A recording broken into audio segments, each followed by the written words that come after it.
down in history as the budget which finally puts India into a double-digit growth trajectory.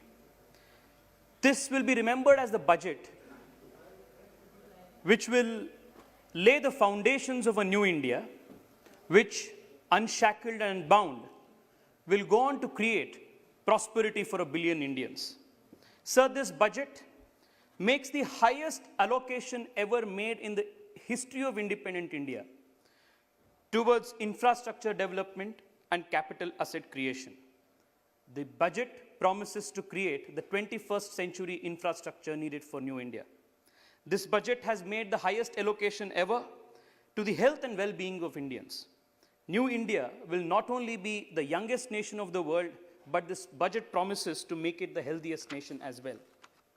Sir, this budget has also increased funds to buy new equipment and aid the military's modernization by a whopping 19%, the highest capital outlay for for defense modernization in the last 15 years. This new India budget promises to make our armed men and women more efficient and capable. So the push for digital payments, digital census, hydrogen fuel research, support to the National Research Foundation, space exploration, and such other measures in this budget will make New India a leader in frontier technologies and future ready.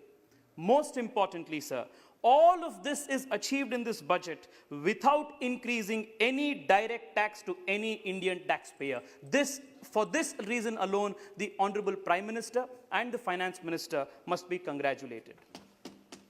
Sir, many commentators of the political economy have often commented that good economics makes for bad politics. We have heard this quite often. But this time around, Prime Minister and the Finance Minister have shown that good intentioned politics ought to make good economics. Sir, this budget was presented in truly extraordinary times. A once-in-a-century pandemic tested the resilience of our human spirit, the strength of our institutions, and the conviction of our leadership.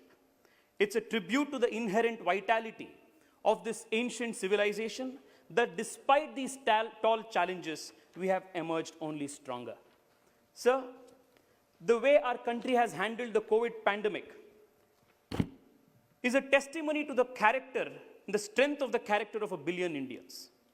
However, like always, many friends both inside as well as outside the country did not believe in India's capacity. Like always, they did not hide their contempt as well. A cursory look at some of the headlines from a few prominent publications is revealing, sir. Modi's poorly planned lockdown won't save us from coronavirus, but will kill economy, shouted one publication. The New York Times said, even before, just a couple of days into the lockdown, the New York Times headline shouted, how Modi has failed the pandemic test.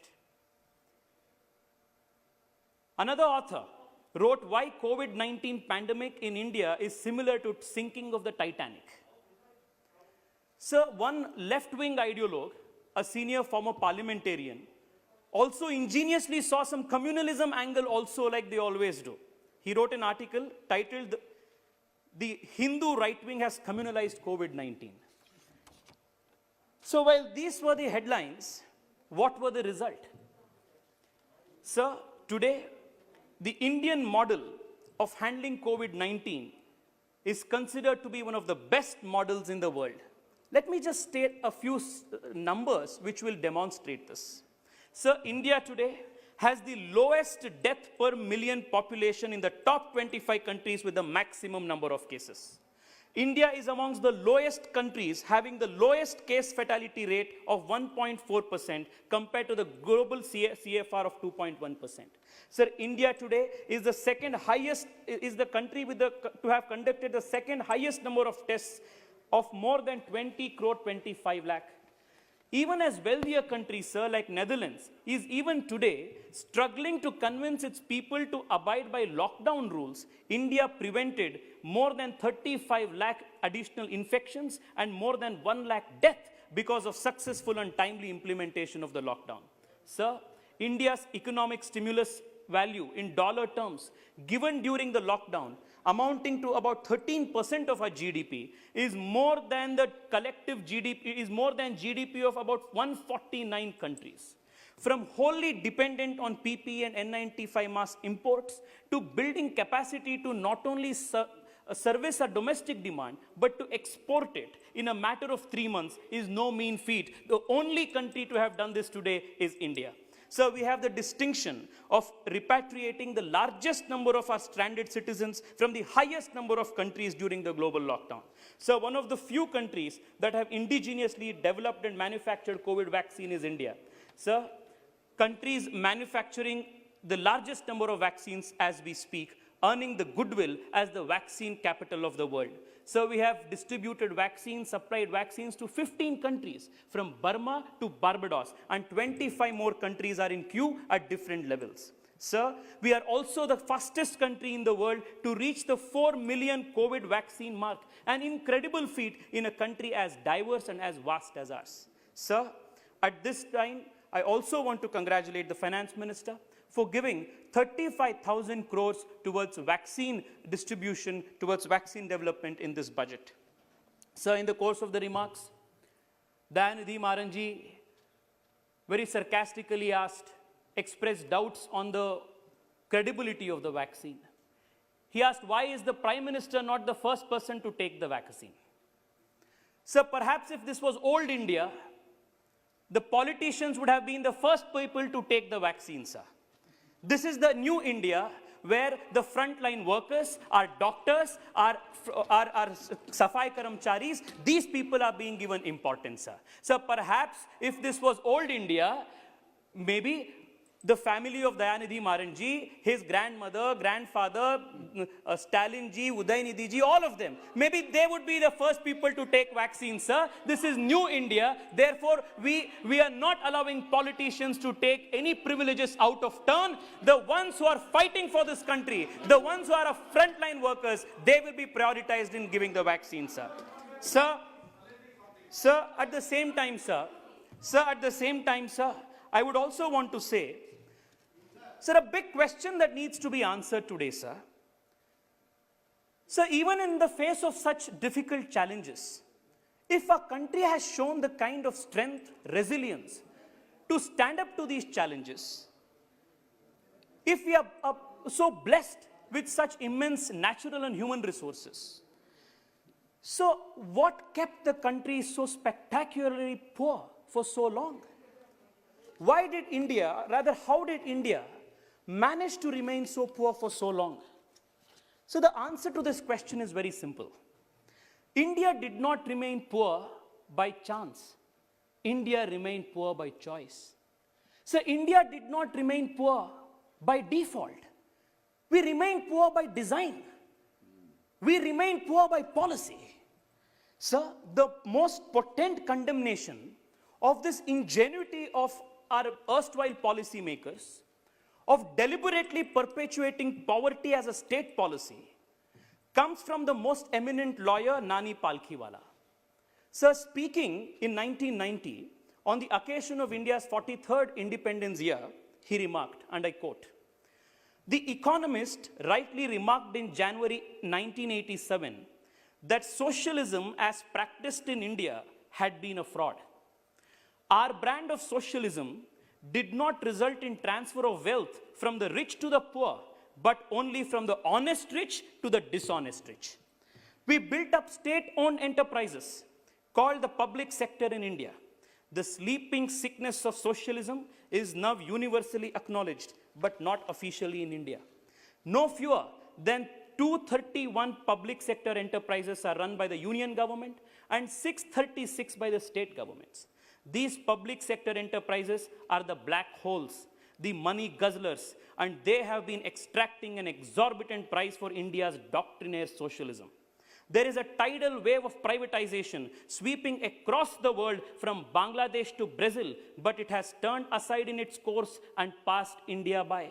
The most persistent tendency in India has been to have too much government and too little administration, too many laws and too little justice, too many public servants and too little public service, too many controls but too little welfare. every segment of the people's enterprise is festooned with red tape. From the very first decade of the Republic, the steel claws of the license permit quota Raj were laid upon the national economy, and even today, their grip continues with insignificant relaxation. Sir, the quote ends here. So the one-point focus of our Prime Minister from the first minute in office has been to reverse this perverse ideology of perpetuating and distributing poverty and ushering in growth and prosperity for all Indians. Towards that end, sir, this government has embarked on a root and branch reform transformation of India's political economy. From sanitation to space exploration, from coal to new generation fuels, from agriculture to artificial intelligence, from soil to oil, employment to education, solar energy to diesel deregulation, aviation to railways, the Modi government has positively transformed every aspect of India's life. Sir, our government, even in this budget, has continued the pace of reforms in a very furious manner towards the larger ideal, the larger promise of the Prime Minister of maximum governance and maximum governance and minimum government. Sir, even traditionally, India had always frowned upon the practice of government being in business. The popular Hindi idiom, Raja Vyapari, To Praja Bhikari, was a clear indication. This budget, sir, for the first time, uses the word privatization, is unapologetic about the fast-paced disinvestment and asset monetization. It was high time, sir, that our government stopped the disastrous socialist practice of putting good taxpayer money into badly run government businesses. Sir, this country, especially the young generation of Indians that I so proudly represent here, sir, is extremely grateful to our Prime Minister for stopping this very wrong practice and charting a new economic course of prosperity for this country, sir. We needed this badly. We should have done this 70 years ago. We are belated, but this Prime Minister has achieved this for us. Sir, a lot of talk has been going on family silver. I want to ask the opposition, sir, especially the Congress party, if you consider our badly performing PSUs as family silver and are so hesitant to disinvest them, why were you so eager to sell Temple Gold in 2013 when you decided, or rather reviewed a policy towards asking how much golds are there in our temple so as to monetize it, sir? Sir, even our most vile opponents cannot accuse our government on going slow on reforms. So this is a government that gets things done. This is the most reformist government in the history of India. A small example of the reforms. I'm not giving an exhaustive list. Sir, deregulation of diesel was a long pending reform. We did it. Commercial coal mining reform, pending from the 17th, done. FDI in defense, long pending, done. FDI in insurance, long pending, done. Real estate sector reforms, pending from 2 decades, done. IBC code, pending from 1 decade, completed and done. GST, the biggest tax reform of independent India, done. Labor reforms, pending from 4 decades, done. Review of the code on wages, pending from 4 decades, done. FDI in railway operations, pending from God knows how long, done. Corporate tax rate, making India one of the most competitive destinations in the world, done.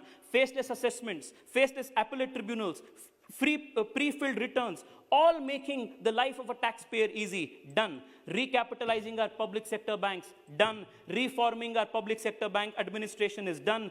Forming global scale public sector banks, done. Change in definition of MSMEs, enabling them to grow and get more capital, pending from more than 2 decades, done. Lowering the tax rates, increasing the tax base, done. National education policy, pending from last 4 decades, done. Sir, this is a government that gets things done. Our Prime Minister is therefore known as the man who gets things done. Sir, therefore the common Indian says, Modi hai to mumkin hai. That's the strength of this government, sir. Sir, what has all these reforms achieved for the country? Sir, India has improved its ease of doing business ranking by 79 positions in the last 5 years. In the recent World Bank's Ease of Doing Business report, the country jumped to 63rd position among 190 nations. India also figured among the top 10 performers on the list for the third time in a row. I would want to rather pause a moment here and ask, sir, these ease of doing business, these jumps in this, the growth of the GDP, double-digit trajectory, reforms, what does all of this mean to a common poor Indian unless it gives him 2 square meals a day and raises his standard of living?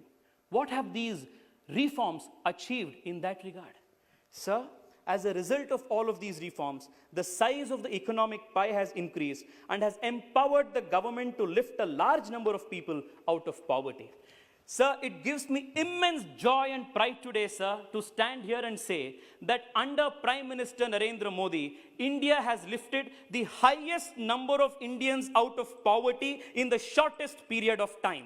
And as a result of this, from 2019 onwards, India is no longer the country having the most number of poor people, sir. I want to tell my Congress friends, remind them, this is how Garibi Hatao is done, not by sloganeering, through a dedicated perseverance and hard work. We have lifted, sir, I would repeat again, we have lifted, sir, the highest number of poor people in India out of poverty in the shortest period of time. For this reason, Narendra Modi is considered the messiah of the poor people in India. Sir,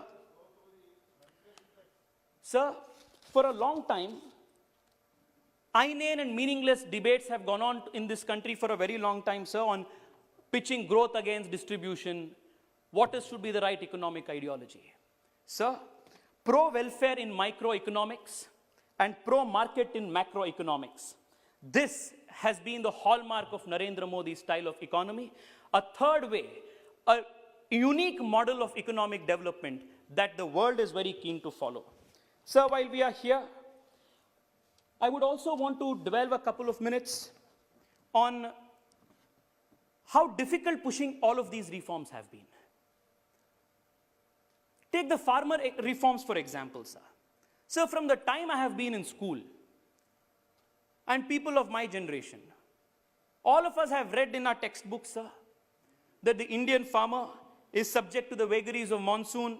They're exploited by bloodthirsty money lenders, that they have very little small land holdings. My elder brother studied it, I studied it, and my younger cousin is also studying it today. Neither did the fate of the farmer nor the textbook material both change in the last so many years. Sir, in the name of the farmer, however, lot of self-styled farmer leaders enriched themselves, while the farmer was in a perpetual vicious cycle of debt, poverty, loan, and the only escape route out of it was suicide. This was the desperate situation to which we had pushed the farmers of this country. Sir, like the term secularism, protecting farmers' interest is one of the most abused words in this country, sir, which has stalled all progressive farm reforms which would have otherwise benefited the farmer. Sir, what has been the political shortcut for farmer welfare? To announce loan waivers once in 5 years during elections and forget about the farmer for the next 5 years until the next elections. This has been the exact practice. But we are a government that is neither irresponsible nor believes in taking shortcuts. Sir, while the opposition invested in protests, we invested in the Indian farmer. While they were busy running that India is intolerant, we issued 22.41 crore soil health cards to our farmers. While the opposition was preoccupied in Shaheen Bagh, we built 10.75 crore toilets for the poor of India in villages from 2014, sir. While the opposition was lost in the Tukde protests in JNU and AMU, we ensured that no person in the country, no villager in the country, no farmer in the country will remain in dark, and we ensured 100% electrification of India's villages. While the opposition was busy name-calling Modi ji as agent of Ambani Adani, we opened bank accounts of 41.75 crore poorest of poor Indians through the PM Jan Dhan Yojana and seeded it with the Aadhaar and mobile phones. While the opposition was busy blocking roads with Rasta Rokos and Chakka jams, we sanctioned 2.11 lakh kilometer of road connectivity for villages under the Prime Minister Gram Sadak Yojana since 2014. While the opposition was busy lying to farmers about farm reforms that would actually and indeed benefit the farmer, we gave assistance of rupees 6,000 crore to 11.58 crore farmers under the PM Kisan Samman Nidhi, sir. While the opposition was busy sharing Rihanna's tweet and Greta Thunberg's toolkit for how to create riots, we completed giving crop insurance under the Fasal Bima Yojana to 8.85 crore farmers of this country, sir. So this is how farmer development is done. This is how farmer infrastructure is created. And this is how the trust of farmers is earned. Sir, what exactly that the farmer reforms propose to do? In essence, it gives our farmer the choice to either sell at the APMC Mandi or anywhere else to whomsoever he deems fit or whosoever gives him the best price. It neither removes the APMC nor compels the farmer to a particular entity. What can possibly wrong in giving our farmers choice? Sir, I wanted to ask Rahul ji. Of course, he does not have the habit of attending parliament, sir, but through you, I want to make this request. Sir, I want to ask Rahul ji. While Rahul ji must have the choice to contest from Wayanad in Kerala, because he thought that he had better chances of winning from Kerala than in his home constituency of Amethi. Why should the farmer in Amethi why should the farmer of Amethi not have the choice to sell in Kerala if he thinks that he gets better choice, better price? Sir, this giving of choice, this empowering the farmer, Indian farmer with choice to sell where he wants cannot be in any measure deemed to be anti-farmer, sir. Sir, this budget rightly focuses on agricultural infrastructure. Just I want to correct it. Rahulji is regularly attending the parliament session. Glad to know that, sir. Well, we will check the attendance later, sir. This budget focuses on agricultural infrastructure, agricultural development cess, which is going to be used for development of this infrastructure. Sir, there are two other important areas that this budget has highlighted upon. Sir, this budget promises to create the 21st century infrastructure for India, the highest ever capital expenditure made in any budget till now. Sir, my government, under the Prime Minister, has built 1/3 of all national highways in India in just the last 6 years. How the space at which we have been building infrastructure, sir, is unprecedented. The outlay for the Ministry of Road Transport is enhanced in this budget to rupees 1.18 lakh crore, sir. In the same way, sir, I want to congratulate Railways. The Honorable Minister for Railways is here, sir. Under his leadership, India has achieved a 371% increase of electrification while compared to UPA, sir. 371% increase of electrification compared to the UPA years. Sir, by 2024, all of Indian railways will be set to be 100% electrified, leading to fuel savings of about 14,500 crore per annum. Sir, our trains have become faster, safer, and more punctual under the Prime Minister's leadership. The National Rail Plan for India 2030, projected in the budget, supported in the budget, will bring our trains on par with the best in the world. Sir, this budget has also stressed and given importance to creating urban metro rail. So I come from an urban constituency and know how important urban infrastructure, transport infrastructure is. Sir, as a country, traditionally, we have grossly underinvested in creation of urban infrastructure. One point on this while we are here, sir. While the London Underground was started in 1863, the New York subway was started in 1904. The Moscow metro began its operations in 1935. We were irresponsibly and cruelly late, sir, by almost 100 to 70 years. We have made a course correction now, and even in this budget, a large outlay has been sanctioned to creation of urban infrastructure. I thank personally, sir, the Honorable Finance Minister for sanctioning rupees 15,000 crores to Bengaluru Metro Airport line, starting from my constituency in Silkboard to the metro, sir. Any Bangalorean will know what a difficult journey it is to reach the airport, sir. The metro line will definitely help us in that regard. So the Metro Light and the Metro Neo projects, especially to be introduced in tier 2 cities, will ensure that what mistake we did 70 years ago by not investing adequately in urban infrastructure will not be created for a future India. Sir, the 18,000 crore support to public bus transport services by encouraging more PPP modes of private sector players in urban public bus transport is also very, very important step in that regard, sir. Sir, this government has utilized tech infrastructure, digital infrastructure as the backbone for good governance. This has been one of the hallmarks of this administration. Sir, the direct benefit transfer scheme brings together 318 schemes of the government from 53 ministries. In the last so many years, sir, more than 13.91 lakh crore, 13.91 lakh crore, which is about the size of the annual budget of various state governments, has been effectively transferred to the people of this country through the DBT. Sir, we have not only distributed effectively, we have also saved close to 1.78 lakh crore by preventing leakages, sir. This is a government that values taxpayer money. Sir, UPI, by building the India Stack platform, India has shown how the DBT can be the most effective way of ensuring that the poorest man reaches, the government reaches the poorest man, the proverbial last man in the line. Seeing the digital prowess of this UPI, sir, even Google wrote to United States Federal Reserve asking to design a UPI-like payment system for the United States. So whether it is FASTag, whether it is National Digital Health Mission, whether it is the 1,500 crore earmarked in this budget for further encouraging digital payments, the digital census that India will be conducting, thanks to the allocation in this budget, is extremely important steps towards building our tech infrastructure and making governance more effective by using the digital infrastructure. So equally important in this budget is the mention of the National Language Translation Mission.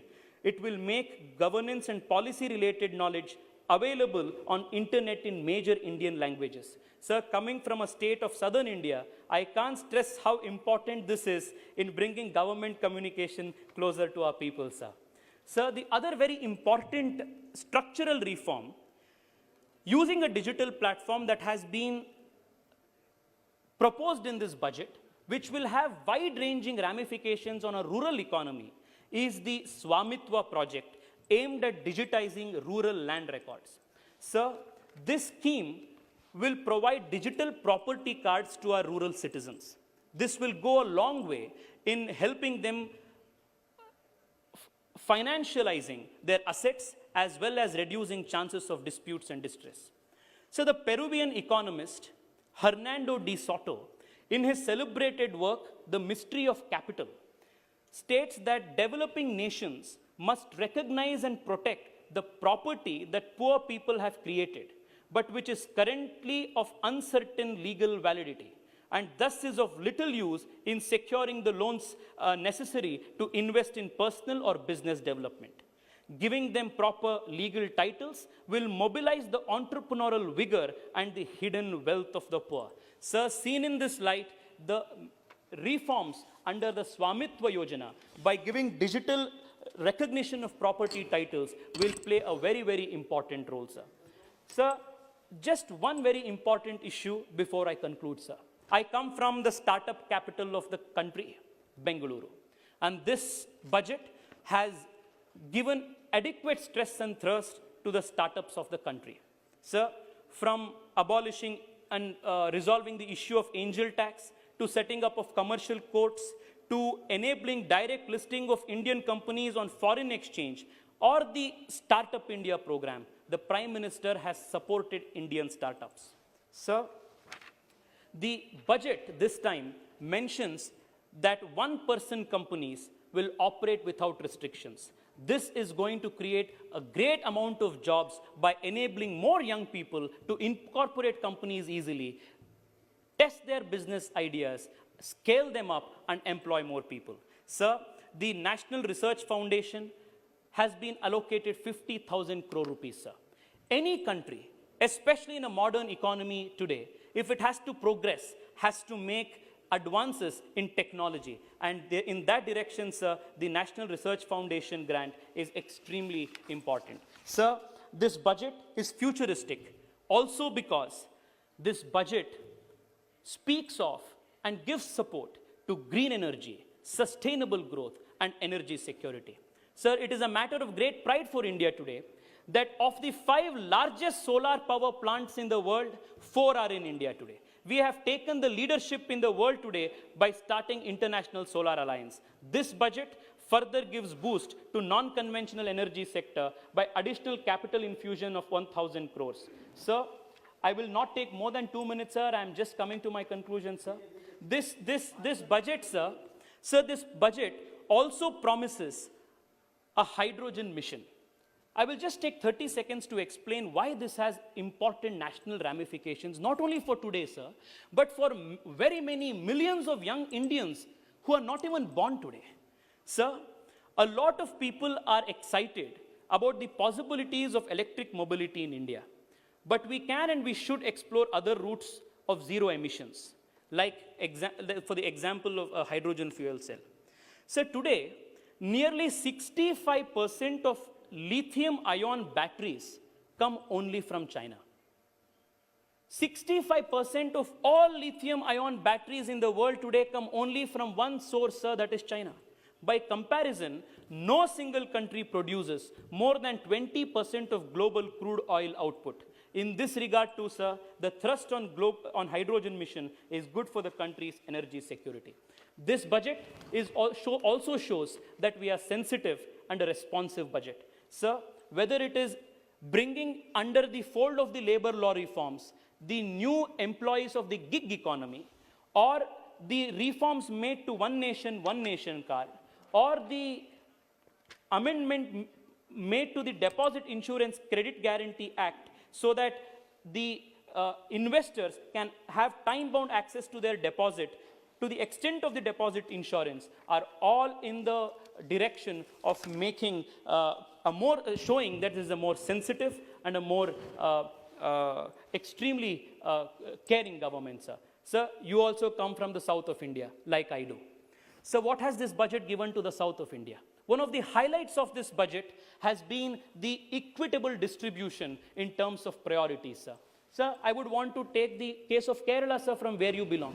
Sir, Kerala, in this budget, has got 1.33 lakh crore. Tamil Nadu has got 2.9 lakh crore. Telangana has got 79,000 crore. Sir, and Karnataka, sir, my state has got 83,000 crore. Sorry, 1.76 lakh crore. Sir, all of these states have got the highest allocation of budget compared to any of the previous budgets, sir. Sir, I would just want to conclude, sir, by understanding the importance of the Atmanirbhar Bharat. Our Prime Minister has given a clarion call for building a self-reliant India. The spiritual and philosophical underpinning of Atmanirbharta can be found in the Bhagavad Gita. In the Bhagavad Gita, Lord Krishna tells us, Uddhared Atmanatmanam Atmanam Avasadayed Atmaiva Ratmano Bandhuhu Atmaiva Ripuratmanaha. Our rise is the result of our actions. Our fall is the result of our actions. We are our own friend. We are our own enemy. We are the makers of our own destiny, sir. Sir, together, let us build a prosperous India and let us make a self-reliant India, which is the hallmark of India's new generation. I once again thank the Honorable Finance Minister and our dynamic Prime Minister for this forward-looking, futuristic budget, which will secure the future of New India. Thank you so much, sir. Thank you, Tej. Next, Honorable Member C.M. Arif. Thank you, Speaker, sir, for giving me the opportunity to speak. My former Speaker, Honorable Surya Tejaswi ji. Tejaswi Surya. Tejaswi Surya. I have made an humble request to you to please search Google. What is the rank of India in the Global Hunger Index? India stands 97th rank. Our neighboring countries, maybe the enemy country, Pakistan, Bangladesh, are better positioned